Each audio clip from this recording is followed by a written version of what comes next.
Mercedes Moné has sparked debate among AEW fans with her recent comments on the company's direction, and they may shock you. As a key figure in AEW, both in the women's division and the overall roster, Moné's opinions hold weight, especially after her successful TBS Championship defense against Hikaru Shida at AEW All Out, an event already making headlines for its controversy. The matches that followed Moné's title defense grabbed everyone's attention. In the co-headliner, Jon Moxley shocked the audience by putting a plastic bag over AEW World Champion Bryan Danielson's head after Danielson retained his title against Jack Perry. The final match featured Swerve Strickland vs. Hangman Page in an unsanctioned steel cage bout, a violent showdown that stretched the boundaries of safety. This match included backdrops onto cinder blocks, foot stomps through tables, and the use of burnt wood, said to be from Strickland's childhood home.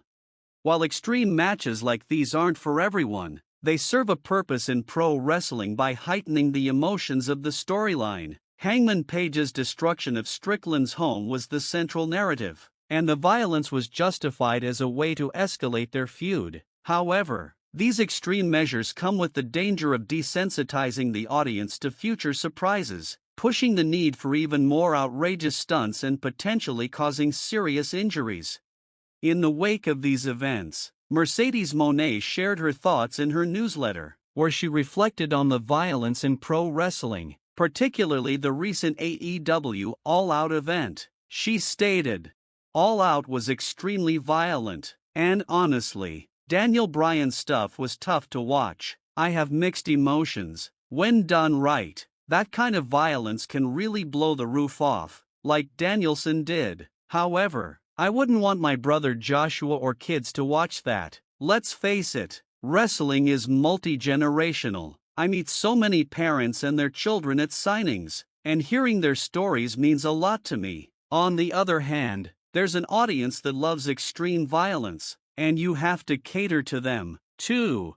Moné went on to explain that, while she respects wrestlers who are willing to push themselves to the extreme for the sake of storytelling, she also wants to see those same wrestlers maintain their health and longevity in the sport. The physical toll wrestlers endure is already intense, and adding unnecessary danger could shorten their careers. She concluded by saying that, at this stage in her career, she would prefer to avoid extreme matches altogether. This statement resonated with many fans, as Moné balanced both sides of the argument. On one hand, she acknowledged that extreme violence has its place in wrestling, but she also emphasized the importance of safety and longevity for wrestlers. For many, this perspective is refreshing.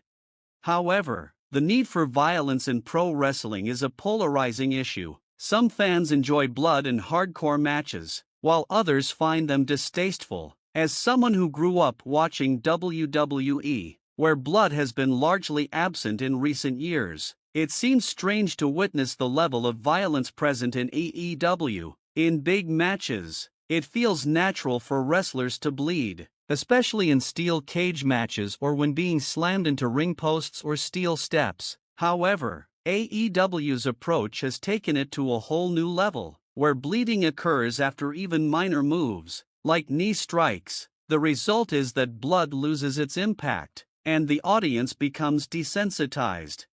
Wrestling fans know that what they're watching is scripted and choreographed, but the violence is very real. Blood can enhance a storyline and make a match more dramatic, but excessive use of weapons like cheese graters, pizza cutters, or light tubes comes across as cheap. Anyone can smash a pizza cutter over someone's head, but not everyone can perform a high-flying move off the top rope. The real art of wrestling is in the storytelling, the athleticism, and the ability to perform complex moves, not in how much violence can be inflicted.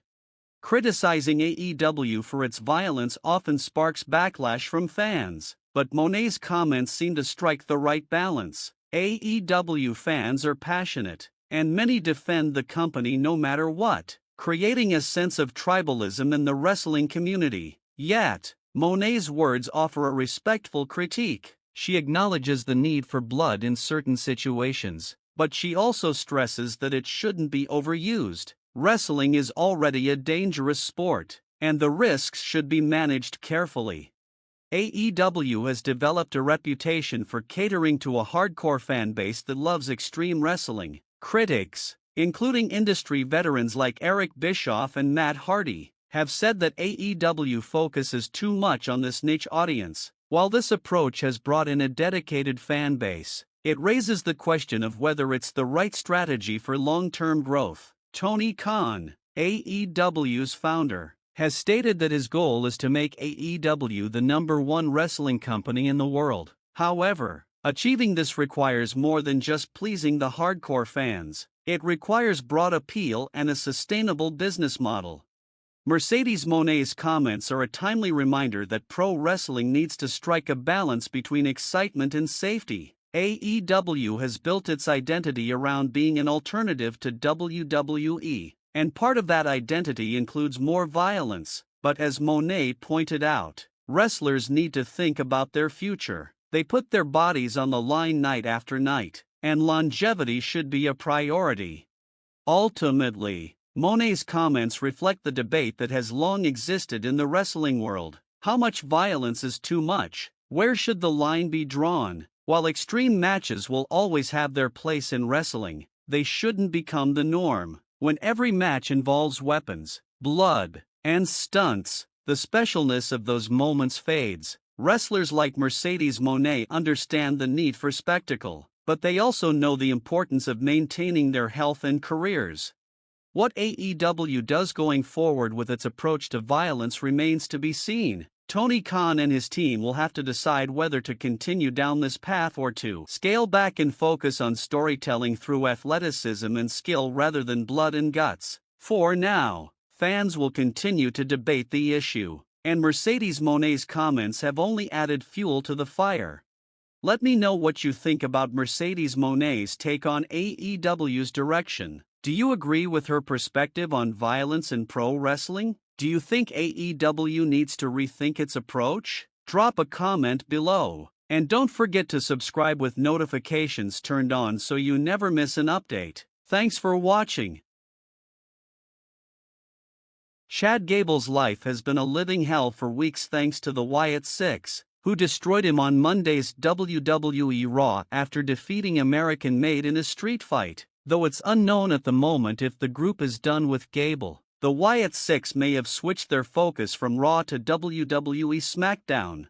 The Wyatt Six emblem was visible in the background at multiple points during the show, including during SmackDown General Manager Nick Aldis' backstage promo section. In the same spot, the emblem was observed once more during Jade Cargill and Bianca Belair's interview.